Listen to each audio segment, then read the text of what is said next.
بسم اللہ الرحمن الرحیم نحمدہ ونصلی علی رسولہ الکریم اما بعد فاعوذ باللہ من الشیطان الرجیم بسم اللہ الرحمن الرحیم وَلَنَبْلُوَنَّكُمْ بِشَيْءٍ مِّنَ الْخَوْفِ وَالْجُوعِ وَنَقْصٍ مِّنَ الْأَمْوَالِ وَالْأَنفُسِ وَالثَّمَرَاتِ وَبَشِّرِ الصَّابِرِينَ الَّذِينَ إِذَا أَصَابَتْهُم مُّصِيبَةٌ قَالُوا إِنَّا لِلَّهِ وَإِنَّا إِلَيْهِ رَاجِعُونَ وقال تعالى إن الذين آمنوا ثم استقاموا تتنزل عليهم الملائكة ألا تخافوا ولا تحزنوا وأبشروا بالجنة التي كنتم توعدون صدق اللہ العظیم۔ محترم بزرگوں اور دوستوں، یہ ہفتہ واری مجلس ہے۔ مفتی صاحب کا پہلے مہولی میں بیان ہوتا تھا، لیکن یہ ہوا کہ گاؤں میں بھی تھوڑا سا جایا جائے، دیکھا جائے کیا ماحول ہے۔ ڈاکٹر صاحب نے اس کے بارے میں بھی آپ حضرات کو بتایا ہے، تو ہم لوگ ہفتے میں کسی دن کسی گاؤں میں جاتے ہیں، خاص طور سے اتوار یا سوموار کے روز، اور مغرب کی نماز پڑھی جاتی ہے، آدھا پون گھنٹہ ایک گھنٹے کے اندر ہی کچھ سنا کے جو ہے دین کی باتیں، پھر اس کے بعد واپسی ہو جاتی ہے۔ اکثر عشاء کی نماز اپنے اپنے مقام پہ لوگ ادا کرتے ہیں۔ اسی کے تعلق سے یہ مجلس والا پروگرام اور ہفتہ واری مجلس بہت دنوں سے چل رہی ہے، 4-5 سال سے تقریباً، لیکن آپ کے یہاں اتفاق نہیں ہوا تھا، اس لیے جو ہے اس بار یہاں کا نمبر ہے اور یہاں کی ترتیب بنی، تو انشاءاللہ آپ لوگ گھبرائیے نا کہ بہت زیادہ دیر تک پروگرام چلے گا، بلکہ بہت مختصر جو ہے انشاءاللہ باتیں بیان کی جائیں گی۔ میں نے جو قرآن پاک کی آیت پڑھی ہے، اس کے اندر اللہ تعالیٰ نے آزمائش کے بارے میں اور امتحان کے بارے میں تذکرہ کیا ہے۔ دنیا کے اندر جتنی بھی چیزیں بنی ہیں، ہر ایک کا اپوزٹ، اسی کو عربی میں اضداد بولتے ہیں، ہر ایک کی ضد جو ہے موجود ہے۔ خوشی ہے تو اس کی ضد جو ہے اپوزٹ لفظ غم ہے، غمی ہے۔ اسی کے ساتھ ساتھ موت ہے تو اس کی اپوزٹ زندگی ہے۔ اسی کے ساتھ ساتھ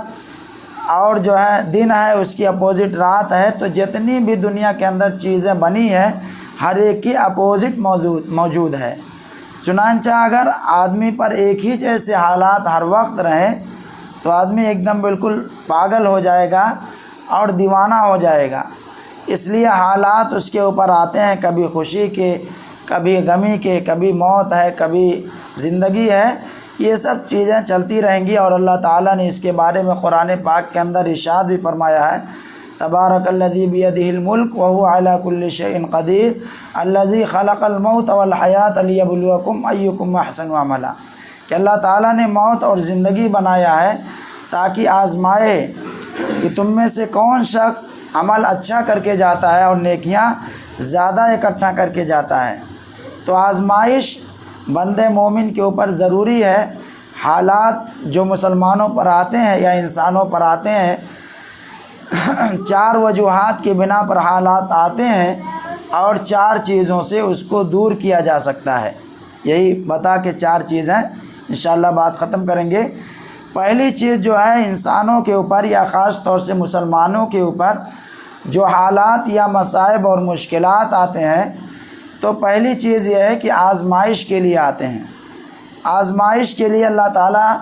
جانچنا چاہتا ہے کہ ہم اپنے وعدے کے اندر کتنے سچے ہیں۔ اللہ تعالیٰ کا ارشاد ہے، الف لام میم احسب الناس ان یترکوا ان یقولوا آمنا وهم لا یفتنون، کہ کیا لوگوں نے یہ سمجھ لیا ہے کہ جب وہ ایمان لے آئے تو ایک دم بالکل مطمئن ہو گئے کہ اب ان کی آزمائش نہیں ہوگی اور ان کو مصیبت اور تکلیف میں نہیں ڈالا جائے گا؟ تو ایسا نہیں ہے، بلکہ ضرور ضرور جو ہے آزمائش ہو کے رہے گی۔ تو آزمانے کے لیے اللہ تعالیٰ جو ہے حالات بندے پر، مسلمانوں کے اوپر لاتے ہیں تاکہ آزمایا جائے۔ اسی کو دوسرے پارے کے اندر اللہ تعالیٰ کا ارشاد ہے، وَلَنَبْلُوَنَّكُمْ بِشَيْءٍ مِّنَ الْخَوْفِ وَالْجُوعِ وَنَقْصٍ مِّنَ الْأَمْوَالِ وَالْأَنفُسِ وَالثَّمَرَاتِ، کہ اللہ تعالیٰ کئی طریقے سے آزماتا ہے۔ کبھی جو ہے مال کے اندر کمی ہو جائے گی، تجارت وغیرہ آدمی کر رہا ہے، اس کے اندر کبھی نقصان ہوگا، کبھی نفع ہوگا، کبھی گھاٹا ہوگا اور خسارہ ہوگا۔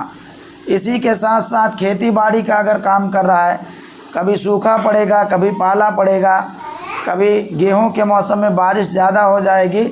تو یہ سب چیزیں چلتی رہیں گی۔ کبھی آم کا موسم ہے، اتنا زیادہ آندھی آ گئی کہ جتنا بور اور لگا تھا سب جو ہے نیچے آ گیا، تو پھلوں کے اندر بھی کمی ہوگی اور جانوں کے اندر بھی اللہ تعالیٰ کمی کر کے آزمائے گا۔ کسی عزیز کا انتقال ہو گیا، کسی قریبی کا انتقال ہو گیا، ماں باپ کا میں سے کسی کا انتقال ہو گیا، تو یہ سب چیزیں جو ہے انسانوں کے ساتھ لگی رہیں گی، اور ایسے حالات کے اندر اللہ تعالیٰ جو ہے، اللہ تعالیٰ کا وعدہ ہے کہ ہم آزمائیں گے، تو یہ آزمائش جو ہے لگی رہے گی۔ تو پہلی چیز جو مصائب اور مشکلات پیش آتے ہیں وہ آزمانے کے لیے آتے ہیں۔ دوسری چیز یہ ہے کہ مصائب اور مشکلات نیک لوگوں کو زیادہ پیش آتے ہیں۔ جتنا آدمی دین کے اندر پختہ ہوگا اس کی آزمائش اتنی ہی زیادہ جو ہے بڑی ہوگی۔ اللہ کے رسول صلی اللہ علیہ وسلم سے حضرت سعد بن ابی وقاص رضی اللہ تعالیٰ عنہ نے پوچھا، ای الناس اشد بلاء یا رسول اللہ، کہ اے اللہ کے رسول صلی اللہ علیہ وسلم، لوگوں میں سب سے زیادہ تکلیف کے اندر، حالات کے اندر کون لوگ رہتے ہیں؟ تو آپ صلی اللہ علیہ وسلم نے فرمایا الانبیاء ثم الامثل ثم الامثل، کہ سب سے زیادہ حالات اور مصائب اور مشکلات کے اندر انبیاء کرام ہوتے ہیں،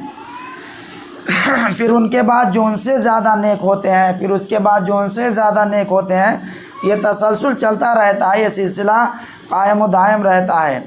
تو اگر مصائب اور مشکلات آ رہے ہیں تو ہم لوگ یہ نہ سمجھیں کہ یہ جو ہے مصائب اور مشکلات جو ہمارے اوپر آ رہے ہیں تو یہ ہم گویا کہ بہت بڑے گنہگار ہیں یا فاسق ہیں اور فاجر ہیں، بلکہ نیک ہونے کے لیے آپ کے اندر نیکی ہے اور اللہ تعالیٰ کا تقویٰ ہے، اس لیے بھی حالات جو ہے مسلمانوں پر آتے رہتے ہیں۔ ایک واقعہ جو ہے خطبات کی جو کتابیں ہیں اس کے اندر لکھا ہے، لیکن جو حوالہ کھوجے تو حوالہ جو ہے اس کے اندر مسلم شریف کے یعنی حوالہ دیا تھا لیکن اس میں ملا نہیں، لیکن پھر بھی جو ہے یہ واقعہ جو ہے قابل عبرت ہے۔ ہو سکتا ہے کسی دوسری کتاب کے اندر ہو کہ ایک صحابی اور صحابیہ کا واقعہ اس کے اندر لکھا ہوا ہے۔ چنانچہ بہت نیک، ظاہر سی بات ہے صحابی اور صحابیہ روئے زمین پر اللہ کے رسول صلی اللہ علیہ وسلم کے بعد سب سے زیادہ جو ہے بلند مقام اور نیک اور صالح ہیں، اور ان کو اللہ کے رسول صلی اللہ علیہ وسلم نے، اللہ کے رسول صلی اللہ علیہ وسلم کی صحبت اور رفاقت حاصل ہوئی۔ چنانچہ ایک صحابی اور صحابیہ کا واقعہ لکھا ہے کہ یہ جو ہے صحابی جو ہے ایک رات کو جو ہے انہوں نے اپنی بیوی سے پانی مانگا۔ جب پانی انہوں نے طلب کیا تو بیوی پانی لے کر آئیں اور گلاس لے کر آئیں، اور ان کے چارپائی یا جو بھی تھا زمین پہ لیٹے ہوں یا چارپائی پر، وہاں پر کھڑی ہو گئیں۔ دیکھا کہ ان کے شوہر سو رہے ہیں، اس لیے انہوں نے جگایا نہیں اور جو ہے پانی لے کے ہاتھ میں کھڑی رہیں۔ بہت دیر کے بعد ان کی نیند کھلی اور انہوں نے کہا کہ تم پانی لے کے ہمارے پاس ایسے ہی کھڑی ہو؟ تو انہوں نے کہا کہ ہاں، ہم نے سوچا کہ آپ کو کون جگائے، آپ کی نیند خراب ہو جائے گی، اس لیے میں گلاس لے کر جو ہے کھڑی رہی کہ جب آپ بیدار ہوں ہم پانی آپ کو پلا دیں، پانی آپ کو دے دیں۔ چنانچہ بہت نیک اور صالح عورت تھی، لیکن انہوں نے کہا اپنے شوہر سے کہ میں چاہتی ہوں کہ تم مجھ کو طلاق دے دو اور ہم دونوں جو ہے ایک دوسرے سے جدا ہو جائیں۔ یہ صحابی تھوڑا سا ان کو تنبہ ہوا اور تھوڑا سا چونکے کہ اتنی نیک اور بارسا اور خدمت گزار بیوی ہے اور یہ طلاق مانگ رہی ہے اور چھٹکارا حاصل کرنا چاہتی ہے، کیا بات ہے؟ انہوں نے کہا کہ اللہ کے رسول صلی اللہ علیہ وسلم کی خدمت میں ہم لوگ صبح میں چلیں گے، پھر وہاں اپنا واقعہ بیان فرمائیں گے، جیسے اللہ کے رسول صلی اللہ علیہ وسلم حکم فرمائیں گے اسی کے مطابق عمل کیا جائے گا۔ چنانچہ یہ دونوں لوگ جو ہے راستے میں جا رہے تھے، مسجد نبی قریب تھا، مدینہ یعنی آنے ہی والا تھا، اس سے پہلے جو شوہر تھے ان کو ٹھوکر لگ گئی اور یہ جو ہے زمین پر گر پڑے۔ جب یہ زمین پر گر پڑے تو ان کی بیوی نے کہا کہ جو ہے اب واپس چلو گھر چلتے ہیں۔ تو انہوں نے کہا کہ نہیں، تم تو ایک دم بضد تھی کہ تم مجھ کو طلاق دے دو، تو کیوں آپ گھر چلیں، چلو اللہ کے رسول صلی اللہ علیہ وسلم کے پاس۔ کہا نہیں گھر چلو۔ کہا ماجرا کیا ہے؟ تو انہوں نے کہا کہ ماجرا یہ ہے کہ میری شادی جو ہے ہوئے 15 سال کا عرصہ گزر چکا ہے، لیکن اس 15 سال کے اندر میں نے کبھی نہیں دیکھا کہ آپ کو کوئی تکلیف پہنچی ہو، یا کبھی آپ کا سر درد کیا ہو، یا کوئی چوٹ وغیرہ لگی ہو۔ اور اللہ کے رسول صلی اللہ علیہ وسلم کا ارشاد ہے کہ آزمائش اور مصائب اور مشکلات جو ہے انہی لوگوں کو زیادہ آتے ہیں جو اللہ تعالیٰ کے زیادہ مقرب ہوتے ہیں اور اللہ تعالیٰ کے زیادہ قریب ہوتے ہیں۔ تو مجھے اندیشہ ہوا کہ 15 سال کے اندر آپ کو کوئی تکلیفیں نہیں ہوئی ہے، تو آپ کی نیکی پر مجھے شبہ ہونے لگا کہ آپ لگ رہا نیک نہیں ہو، اس لیے جو ہے میں طلاق کا مطالبہ کر رہی تھی۔ لیکن اب آپ کو ٹھوکر لگ گئی، آپ کو چوٹ لگ گئی، ابھی اندازہ ہو گیا کہ نہیں آپ بھی جو ہے نیک ہو۔ تو مصائب اور مشکلات جو انسانوں پر آتے ہیں، ایک تو آزمائش کے لیے، اور ایک جو ہے آدمی کے جو ہے نیکوکار ہونے کے لیے کہ آدمی نیک ہے۔ اور دوسری جگہ اللہ کے رسول صلی اللہ علیہ وسلم نے فرمایا ان عظم الجزاء ما عظم البلاء، کہ بڑی آزمائش اور مصیبتیں، بڑی آزمائش جس کو ہوتی ہے اس کو بڑا اجر بھی دیا جاتا ہے، بڑا اجر اور بڑا ثواب بڑی مصائب اور مشکلات والوں کے لیے ہے۔ تو یہ مصائب اور مشکلات ان دو وجہ سے آتے ہیں۔ تیسری وجہ مشکلات اور مصائب اور پریشانیوں میں گھرے رہنے کی یہ ہے کہ آدمی کبھی بیمار رہتا ہے، کبھی صحت مند رہتا ہے، تو بسا اوقات آدمی اتنا زیادہ بیمار رہتا ہے کہ بیماری کی وجہ سے اللہ تعالیٰ اس کے گناہوں کو مٹا دیتا ہے اور آخرت کے اندر درجات کو بلند فرما دیتا ہے۔ اس کے بارے میں اللہ کے رسول صلی اللہ علیہ وسلم کا ارشاد ہے کہ ما من مسلم یصیب نصب ولا وصب ولا ہم حتی الشوکۃ یشاقها، یعنی کسی بھی مسلمان کو کوئی غم یا کوئی تکلیف، کوئی تھکن اور کوئی رنج نہیں پہنچتا ہے، مگر اللہ تعالیٰ اس کے ذریعہ سے اس کے درجات کو بلند کرتا ہے۔ یہاں تک کہ انسان کو اگر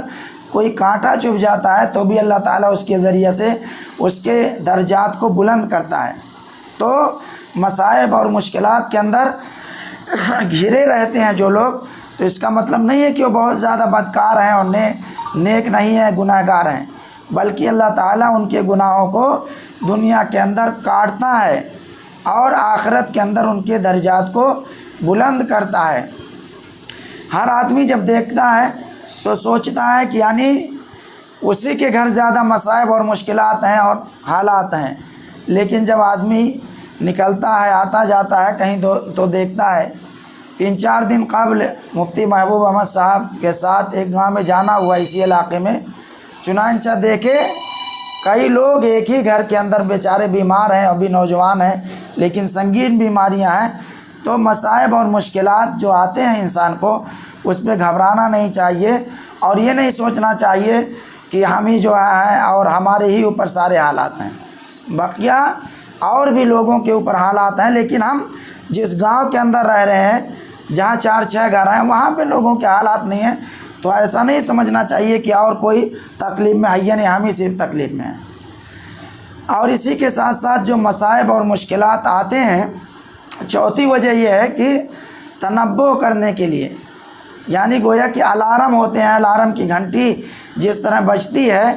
کہ اب جو ہے بیدار ہو جائیے، چوکنا ہو جائیے، وقت ہو رہا ہے، اسی کے ساتھ ساتھ مصائب اور مشکلات جو کبھی کبھی مسلمانوں پر آتے ہیں، وہ اس کو بیدار کرنے کے لیے، تنبہ کرنے کے لیے اس کو بیدار کرتے ہیں کہ آپ سے غلطیاں ہو رہی ہیں، اس سے چوکنا ہو جاؤ اور اس کو چھوڑ دو۔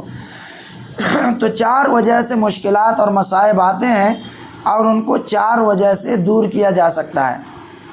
اگر کسی کے اوپر مصائب اور مشکلات، حالات پیش آئے ہیں، تو پہلی چیز یہ ہے کہ آدمی کو جو ہے اس پر صبر کرنا چاہیے۔ صبر کے معنی ہیں کہ یعنی اس کو برداشت کر لے جائے آدمی،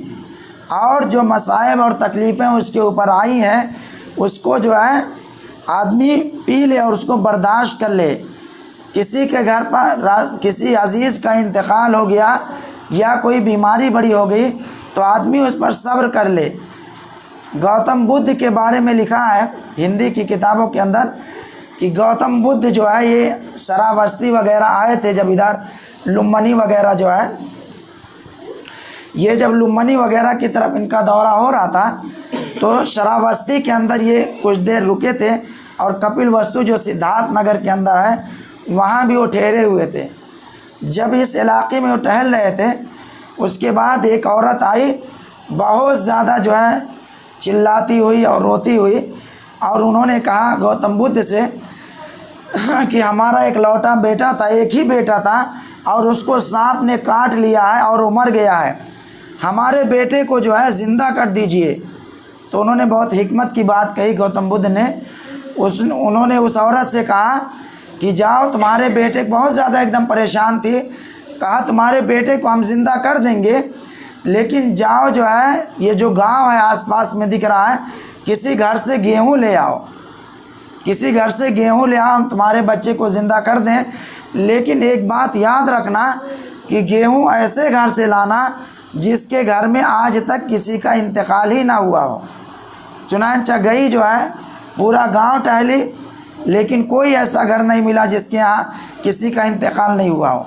کسی کے ہاں بیٹے کا انتقال ہوا، کسی کے ہاں باپ کا انتقال ہوا، دادا کا انتقال ہوا ہے، کسی نہ کسی کا انتقال ہوا ہے۔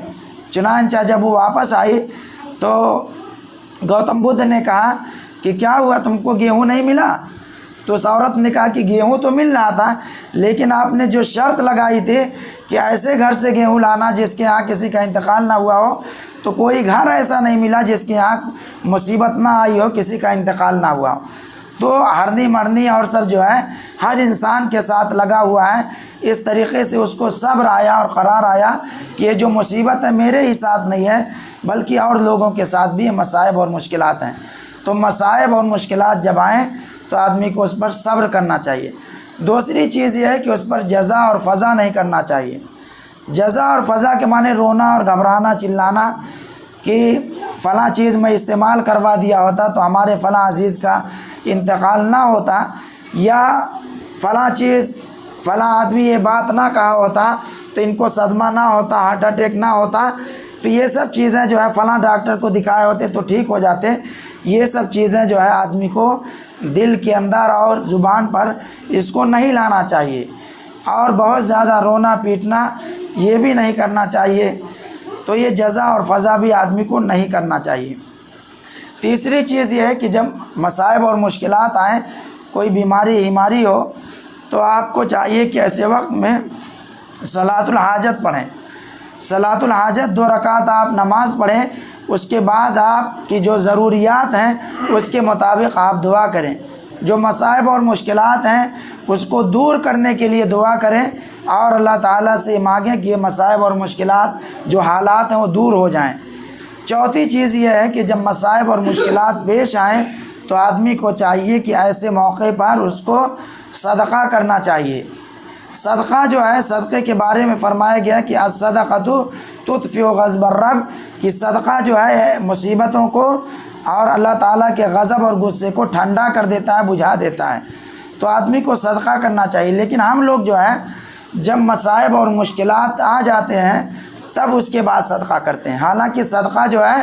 مصائب اور مشکلات آنے سے پہلے ہی ہم کو صدقہ کرنا چاہیے۔ صدقے کے لیے ضروری نہیں کہ آپ 1000 روپیہ دیں، 500 دیں، 5 روپیہ 10 روپیہ، اپنی استطاعت اور قدرت کے مطابق جو ہے آپ کو صدقہ کرنا چاہیے۔ آپ کے جیب کے اندر پیسہ نہیں ہے اور بیماری سنگین ہے تو آپ در دوا اور علاج اس کا کروائیں گے، اور کہاں سے آپ صدقہ کریں؟ تو اگر کچھ تھوڑا موڑا دے سکتے ہو تو دے دیجئے، ورنہ نظر مان لیجئے کہ جب ہمارے پاس پیسہ ہوگا تو ہم صدقہ کریں گے، یا ہمارے گھر کے اندر جو بیماری ہے، فلاں آدمی بیمار ہے، جب ٹھیک ہو جائے گا تو ہم جو ہے چند رکعت نماز پڑھیں گے یا 2-4 روزے رکھیں گے، تو نظر بھی مانی جا سکتی ہے۔ تو جب مصائب اور مشکلات آئیں تو یہ 4 کام ہم کو کرنا چاہیے۔ پہلی چیز یہ کہ صبر کرنا چاہیے، جزا فضا نہیں کرنا چاہیے، صلاۃ الحاجت پڑھ کے دعا کرنا چاہیے۔ چوتھی چیز یہ ہے کہ حسب استطاعت صدقہ کرنا چاہیے۔ یہ مصائب اور مشکلات ہر آدمی کے ساتھ لگے ہوئے ہیں، اس لیے کہ زندگی اسی کا نام ہی ہے، ان مصائب اور مشکلات کے ساتھ ساتھ ہم دین کے موقع پر اور دین کی جو چیزیں ہیں اس پر جمے رہیں، روزہ نماز مساجد کو آباد کریں، انشاءاللہ دنیا کے اندر بھی ہم کو سکون ملے گا اور آخرت کے اندر بھی اللہ تعالی ہمیں اجر عظیم عطا فرمائیں گے۔ وآخر دعوانا ان الحمد للہ رب العالمین۔